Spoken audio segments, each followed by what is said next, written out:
എന്നിട്ട് നിങ്ങളെ പോലെയുള്ള ആളുകളെ ചില ആളുകൾ എന്താ വിളിക്കുന്നതെന്നറിയാമോ? കോക്രോച്ച്. ഏത് റൂട്ടിലേക്കാ വണ്ടി തിരിക്കണേന്ന് എനിക്കിപ്പോ മനസ്സിലായി. നിങ്ങൾ പാറ്റയാണോ സിംഹമാണോ? സംശയമുണ്ടോ? ചീറ്റിപ്പോയല്ലേ. എന്റെ പൊന്നു ദൈവമേ, സാറൊന്ന് ആളാകാൻ നോക്കിയതാ, നന്നായിട്ട് അങ്ങ് ഏറിപ്പോയി. നമുക്ക് ഈ വീഡിയോ ഒന്ന് കണ്ടു നോക്കാം. ചെറിയൊരു സംശയമുണ്ടോ? പാറ്റ അല്ല എന്ന് പറയുന്നവരല്ല എന്ന് ഉറച്ചു പറഞ്ഞേ. കോട്ടെ സാരല്ല, ഞാൻ മാത്രമേ കണ്ടുള്ളൂ. ഇനി ഇവിടെ നിന്ന് അഴിവണ്ടാവാ, നമുക്ക് അങ്ങോട്ട് മാറിയിക്കാം. നിങ്ങൾ പാറ്റയാണോ കോക്രോച്ച് ആണോ അല്ല എന്നുള്ളവർ ഒന്ന് ഉറച്ചു പറഞ്ഞേ.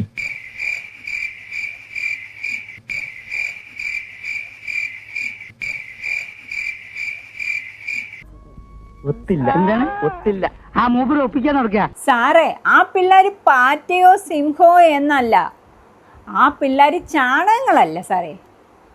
സാറിന് ഇപ്പോഴത്തെ പിള്ളേരെ കുറിച്ച് അറിയില്ല. സാർ ഇപ്പോഴും സംഘശാലയിൽ നിന്ന് ഇറങ്ങി വന്നിട്ടില്ല. എന്തായാലും സാറിൻ്റെ ഈ നമ്പരൊന്നും ഇപ്പോഴത്തെ പിള്ളേരുടെ അടുത്ത് എറിക്കില്ല സാറേ. സാറിൻ്റെ ഈ ടോട്ടൽ മെഴുകൽ കണ്ടപ്പം എനിക്ക് ഓർമ്മ വന്നത് ഈ സീനാണ്.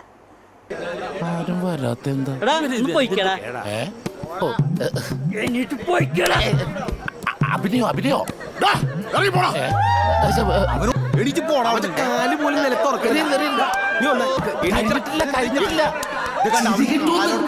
ചേട്ടാ, ക്ലൈമാക്സിലാണ് ചിരി കിട്ടുന്നത്.